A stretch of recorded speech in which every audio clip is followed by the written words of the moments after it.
Well, here is MiniBee! Okay, what a surprise! I could make another special video. With how lazy my ass is, it is incredible that I again made it in time. Well, I also started writing this a days after we hit the 2000. Anyway, again, thank you very much for the support, guys. I am really impressed of hitting the 3000. I honestly didn't think that this would grow that much. Still, I am very thankful. Now, changing the topic. Well, if you guys notice, I'm following an order with my special videos. Firstly, it was Joseph, then Antonio, and now... Yep, you guessed it right, Ithaqua. Even when this guy is in my second place on most used characters, I still consider him my third main. Well, I have been maining Ithaqua since his season was out. Yeah, since the minute one, I used this guy. So, anyway, I want to start yapping nonsense again. So, like with Antonio, I don't have much to say about Itha. I think that there is much more to say about a strategy hunter rather than a chaser one. And well, also the freeze main factor affects. Probably a main Ithaqua will have way more things to say than me. However, I will share the basic things to start using this guy. So I will start now. As always, I will divide this in different parts, starting of course with the playstyle. Starting with the match. As with Antonio, it doesn't really matter the spawn points. It just makes the work easier to find the first survivor. Little reminder that at the beginning of each match with Ithaqua, it is very highly recommended to use his soft win to get a speed boost at the beginning. Yeah, I am gonna call his skills like that, so we don't get confused with the damn skill names. Beginning of the match. Now, after finding the first survivor, be aware that at the beginning you will only have the soft win and the speed boost, so be careful. Okay, so let's see how can I explain myself properly to how to use the soft win, the weak one, you know, this one. This win is pretty easy to control. It slows down the survivors. You can use it in open areas, while obviously being careful with the survivor running into edges to avoid being pulled. This kind of win is pretty useful, especially in this kind of kitty zones, but it is useless in zones where they are looping and vaulting the windows, since the soft win doesn't affect the survivors when they are vaulting pallets or windows. Keep that in mind.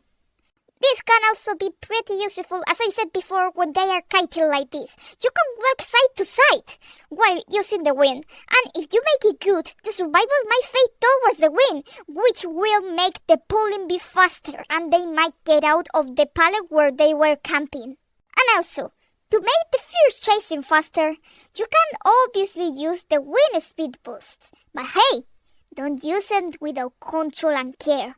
Later, we will talk more about this. First present skill, strong win. After knocking down the first survivor, you will look the second time of win. Let's call it the strong win. You know, this one. So, the strong win is a fast pull. You all know that it's harder to control this kind of win. Let's see again how can I excel playing myself well. In my opinion, if you use the strong win in place with pallets like the one before, there are more chances that the survivors will get stuck in structures to avoid being pulled by you. I recommend using this kind of win in open areas, or what I said before that the soft win will work. If you use it on time, the strong win might pull a survivor before they can vault a window or a pallet. Even if the survivors use the obstacles to not be pulled by you, it doesn't mean that you can use a structure to pull them and stop them from fleeing away. Situations. Tips with the wind. When they are about to rescue, I recommend always using the strong wind because the weak one won't work because it doesn't stop the survivors from rescuing. So, with the strong wind, you can pull the rescuer away. You can pull the rescuer away when the tail is about to hit the half. But this old trick is pretty much used by the Ithaqua players, and the survivors might stack themselves to the chair in a way that you won't pull them. Or also, use flywheel effect. I hate that little shit. Anyway, so firstly, be careful. Secondly, don't be afraid of moving Ithaqua when executing the skill. Another good situation where you can use the strong wind is at endgame, if you run into a specific situation.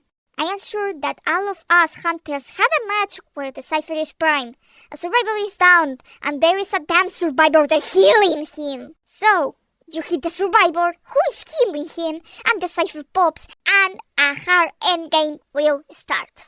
For other hunters who doesn't have a secondary skill that hurts the survivors or a skill that moves the survivors like Ithaqua, this situation is, well, that they are doomed. But for other kind of hunters, this before the Cypher pop situation can actually become longer if they act good. The double hit hunters can try hitting and downing the survivor that is killing the other survivor. But what about Ithaqua? He can pull the survivor who is killing with the strong wind, and then use the speed boost and grab the downed survivor. This way, the Cypher doesn't pop right away, and the situation can become better for you. In case you guys run into this situation, I leave this small tip. Win the speed boost and dash, or in other words, these skills. Since the beginning, you have the speed boost, and at first presence, you get the dash among the strong wind. I will start with the speed boost.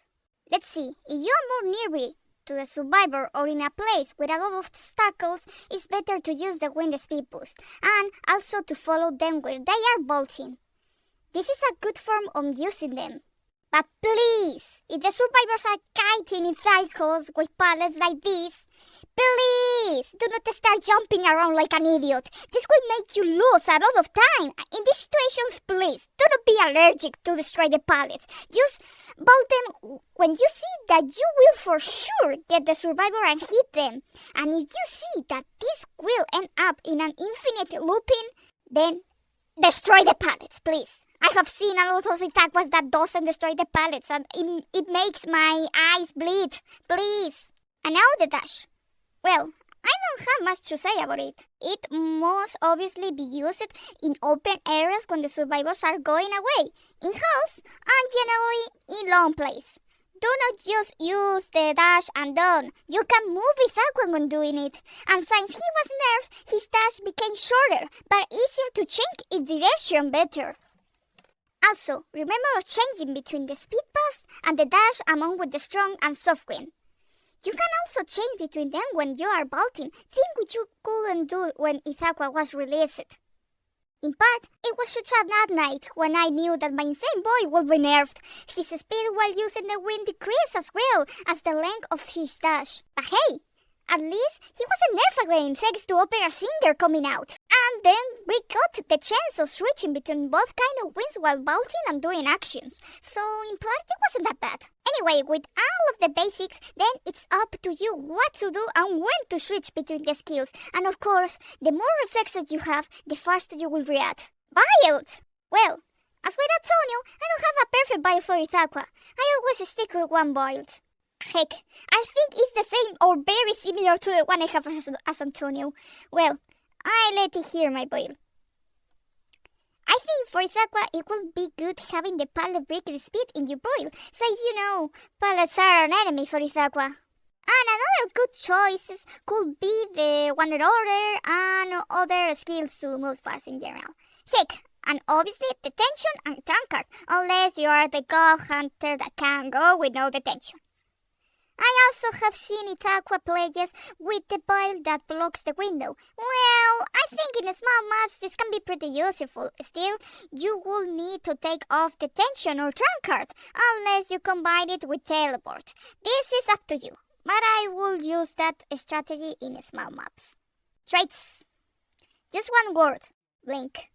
I use a blink on Ithaqua since the minute one, and it always works. Still, as I said before, you can combine teleport with the block window wheel. But the teleport on Ithaqua in mid-game might not be that useful since the guy can move pretty fastly. So I always leave teleport for endgame. Rank. The same thing I said in the Antonio guide, just don't appear 1,000 kilometers away from the survivors. And what about the maps? The opposite to what I said back in Antonio guide. I don't like using Antonio in big and open maps because I prefer taking out Ithaqua in those maps. Honestly, it's pretty useful to use Itha in big and open maps due to his skills. Banning closed off maps, his kinda doom. It will be more difficult using their his win or survivors without them getting stuck in obstacles. So that's my conclusion. Big open maps like Molden River Park, Ever Sleeping Town, and Chinatown are good for a Queen Boy, while more closed off maps aren't that good for him. Oh god, especially the second for his Sacred Hair Hospital. Anyway, with this I finish the video. Phew, this is the 5-page I wrote. I didn't think I would need 5 pages of a script for Ithaqua, but I'm kinda satisfied with my work. I hope this can help to start knowing the character are using him. Again, my guides are a general guiding, so be aware that they aren't that advanced. Well, I will say it again. Thank you all very much for the support. Little by little, our small family is growing. Who knows? Maybe one day the name MiniBee will be known in IDB. But for the moment, see you guys in next videos and may all wins be for you all. Bye bye!